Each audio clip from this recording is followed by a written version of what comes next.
रायगड महाराष्ट्रासह देश विदेशातील ताज्या बातम्या पाहण्यासाठी मॅक्स इंडिया लाईव्ह चॅनलला सबस्क्राईब करा आणि बेल आयकॉन दाबायला विसरू नका.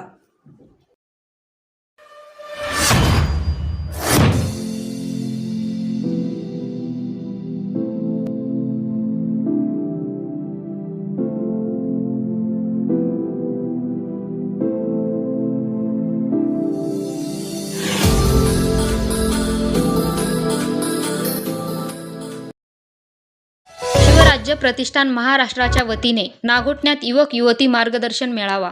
नागोठण्यात शिवराज्य प्रतिष्ठानच्या मध्यवर्ती संपर्क कार्यालयाचे शानदार उद्घाटन. शाळा वाचवा अभियानाला मिळाला उदंड प्रतिसाद. शिवराज्य प्रतिष्ठान महाराष्ट्र राज्य यांच्या वतीने नागोठणे ग्रामपंचायत सभागृहात युवक युवती मार्गदर्शन मेळाव्याचे आयोजन करण्यात आले होते. जागतिक आदिवासी दिनाचे औचित्य साधून शिवराज्य प्रतिष्ठान महाराष्ट्र राज्य यांच्या वतीने आयोजित केलेल्या युवक युवती मार्गदर्शन आणि शाळा वाचवा अभियान या कार्यक्रमाला शेतकरी कामगार पक्षाचे राष्ट्रीय खजिनदार तथा master of architect London Shri Atul Mhatre व शिवश्री ॲडव्होकेट रोशन पाटील प्रदेशाध्यक्ष शिवराज्य संघटना यांनी प्रमुख मार्गदर्शन केले. त्यानंतर शिवराज्य प्रतिष्ठान महाराष्ट्र राज्य आणि अतुल नमिता नंदकुमार म्हात्रे प्रतिष्ठान दादर पेन या मध्यवर्ती कार्यालयाचे उद्घाटन केले. यावेळी प्रमुख मार्गदर्शक म्हणून Atul Nandkumar Mhatre master of architect London यांनी मौलिक मार्गदर्शन केले. कार्यक्रमाचे अध्यक्षस्थान शिवश्री ॲडव्होकेट रोशन पाटील प्रदेशाध्यक्ष शिवराज्य संघटना यांनी भूषविले. कार्यक्रमाचे स्वागता अध्यक्ष सतीश नारायण सुठे सभासद हे होते. या कार्यक्रमास ज्ञानेश्वर पांडुरंग सूर्यवंशी, ह भ प दगडू महाराज दळवी रायगड भूषण, धम्मशील सावंत पत्रकार, ह भ प दिलीप महाराज शिंदे रायगड भूषण, भंते अधिचित्तो ह भ प महेश महाराज पोंगडे अध्यक्ष सत्यशोधक वारकरी महासंघ रायगड, ह भ प आशिष महाराज जाधव, श्री क्षेत्र भंडारा डोंगर देहू, शिवश्री विकी कदम प्रवक्ते, शिवश्री हिमांशू पाटील सचिव, शिवश्री डॉक्टर धनाजी सुरोसे संपर्क प्रमुख, शिवश्री विराज जाधव संघटक, शिवश्री अनिल सानप रायगड जिल्हा अध्यक्ष, उद्योजक भगवान बिनेदार रिपाई रोहा तालुका अध्यक्ष संतोष गायकवाड, महेंद्र ठाकूर सरपंच बोरजे, निलेश म्हात्रे ग्रामपंचायत सदस्य वडखळ, राजन झेमसे सामाजिक कार्यकर्ते, एनजी सर, प्राध्यापक बबन झेंडे, प्रवीण म्हात्रे इत्यादी उपस्थित होते. Dhammasheel Sawant news bureau Raigad. व्यवस्था केवळ आणि केवळ बौद्ध धर्मात आहे. परंतु आमचे जेही बुद्धिजीवी लोक होते अजूनही आहेत, त्यांनी परत वेगळ्या तऱ्हेनं व्यवस्था परिवर्तनाचं काम भारतभरात हाती घेतलं. आणि काय झालं, आज नागोठण्यामध्ये शिवराज्य संघटनेच्या, सामाजिक संघटनेच्या, शैक्षणिक संघटनेच्या या कार्यालयाचं उद्घाटन जे आहे ते आपल्या हस्ते झालेलं आहे. काय कोणत्या शब्दात शुभेच्छा द्याल त्यांना आणि पुढील वाटचालीसाठी काय सहकार्य असेल या संघटनेला? आज आपण इथे शिवराज्य प्रतिष्ठान या संघटनेच्या नागोठणे येथील मध्यवर्ती कार्यालयाच्या उद्घाटन प्रसंगी भेटलो आहे. आणि आज आपण इथे पूर्वी एक सभा केली आणि त्या सभेमध्ये देखील मला वाटतं अनेक मान्यवरांनी ह्या संघटनेच्या कार्याबद्दल उल्लेख केलेला आहे.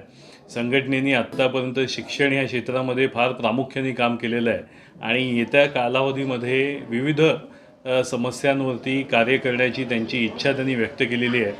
आज फक्त नागोठणे भागात नाही पण संपूर्ण कोकणामध्ये विविध विषयांवरती काम करण्याच्या दृष्टिकोनातनं त्यांनी ह्या कार्यालयामधनं पुढील सुविधा देण्यासंदर्भात आणि संघटनेला वाढवण्यासंदर्भामध्ये ते कार्य करणार आहेत. त्यांच्या संघटनेचं कार्य जे आहे हे समाजहिताचं आहे. महिलांसाठी, विद्यार्थ्यांसाठी आणि समाजातल्या विविध घटकांसाठी आज विविध ठिकाणी ग्रामीण खेडोपाडीमध्ये राहणाऱ्या समाजासाठी ते कार्य करणार आहेत. त्यांच्या ह्या संघटनेच्या कार्याबद्दल आणि विविध पुढच्या कार्याबद्दल मी माझ्याकडनं शुभेच्छा देतोच आहे आणि लागेल ती मदत देखील मी करणार आहे. या बाबतीत पुढच्या कालावधीमध्ये मला वाटतं रोशन पाटील आणि त्यांची जी टीम आहे ती ह्या विभागामध्ये प्रामुख्याने काम करताना आपल्याला पाहायला मिळेल. तेव्हा माझ्याकडनं भरपूर साऱ्या शुभेच्छा आपल्या संघटनेला आहेत. आता रायगड जिल्हा परिषदेचं भवितव्य जे आहे ते धोक्यात आहे आणि विद्यार्थ्यांचं भविष्य देखील अंधारमय होत चाललंय. कशा पद्धतीने या शाळा वाचवता येतील, काय धोरण राबवलं पाहिजे सरकारने? नाही, शासनाचं जे हे धोरण आहे की शाळांना प्रायव्हेटायझेशन करणं म्हणजे ही आजची समस्या नाही आहे, पण ही मला वाटतं एक 20-25 वर्षापासून आपण पाहतोय की याला सुरुवात झाली होती.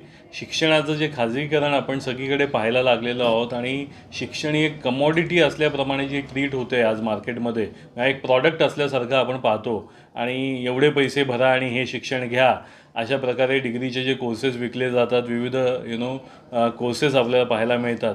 हा जो काही प्रकार आहे तोच मूळतः चुकीचा आहे.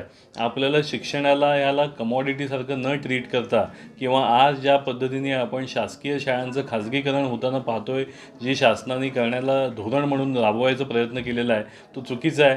त्याला पूर्णतः आपण थांबवता यायला पाहिजे, त्याला पूर्णतः आपण विरोध करायला पाहिजे.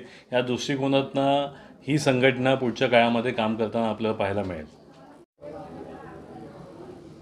मला सांगा की आज या ठिकाणी शिवराज्य संघटनेचं कार्यालयाचं उद्घाटन झालेलं आहे.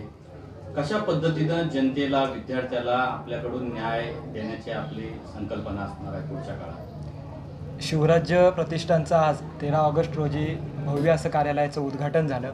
त्यापूर्वी या कार्यालयाच्या उद्घाटनापूर्वी भव्य अशी एक सभासुद्धा संपन्न झाली. त्या सभेमध्ये स्थानिक जे जिल्हा परिषद गणातले विषय आहेत त्या विषयावरती भाष्य करण्यासुद्धा आलं.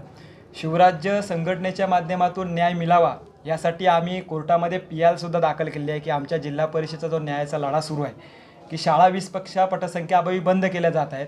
आमची सरासर न्यायिक मागणी आहे की शासनाने गरज ओळखली पाहिजे. ती भूमिपुत्रांची गरज कोणती आहे तर इंग्रजी माध्यम काळाची गरज आहे, इंग्रजीकडे लोकांचा ओढा आहे. आमचं सरसकट म्हणणं आहे की तुम्ही मराठी मीडियमसोबत इंग्रजी माध्यमचं शिक्षण जिल्हा परिषदेला उपलब्ध करा, म्हणजे पर्याय दिल्यानं पर्याय निर्माण होत असतात. शासनाने तो पर्याय निर्माण केला पाहिजे आणि तो शासनाच्या निदर्शनास आणून देण्याचं काम शिवराज्य प्रतिष्ठानच्या माध्यमातून सुरू आहे. 1ली ते 8वीचा ढकलपाचा निर्णय सरसकट शासनाने रद्द करावा, जेणेकरून सक्तीच्या परीक्षा पुन्हा एकदा सुरू होतील, अद्ययावत होतील. शिक्षकांनी शिवराज्य संघटनेकडे मागणी केली, तुम्ही कोर्टामध्ये जर गेलायत किंवा सामाजिक लढे उभे करताय तर शिक्षकांना शाळेच्या व्यतिरिक्त कोणती कामं देऊ नयेत अशा पद्धतीची भूमिका शिक्षकांनी घेतली. त्या मुद्द्यावर सुद्धा शिवराज्य संघटना न्यायिक भूमिका मांडत आहे आणि कायद्यानं जे आम्हाला भारतीय संविधानाने हक्काधिकार दिले त्याचं कुठंतरी उल्लंघन करण्याचं कामच शासन करत आहे. कलम घटनेतलं 21 क नुसार रिझर्वेशन किंवा आमचं शिक्षणातलं आरक्षण किंवा शिक्षण असेल 1ली ते 8वीचं हे मूलभूत अधिकार आहे, फंडामेंटल राईट्स आहे. ते काही जनरल राईट्स नाही आहे. ते फंडामेंटल राईट्सचं व्हायोलेशन करण्याचं काम आज गव्हर्नमेंट करत आहे. बल्कि त्यांची जबाबदारी राज्य शासनाची त्याची पुरेपूरपणे तात्विक भूमिका घेऊन ती लोकांपर्यंत पोहोचवणं. पण शासनाने घेतलेली भूमिका ही अन्यायकारक आहे. तर न्याय देण्याचं काम भारतीय संविधानाच्या माध्यमातून इकडे आमचा कायदेशीर लढा सुद्धा सुरू आहे, दुसरीकडे आमची सामाजिक उद्रेकाची एक चळवळसुद्धा निर्माण आम्ही करत आहोत, ज्यातून आम्हाला न्यायाची अपेक्षा आहे.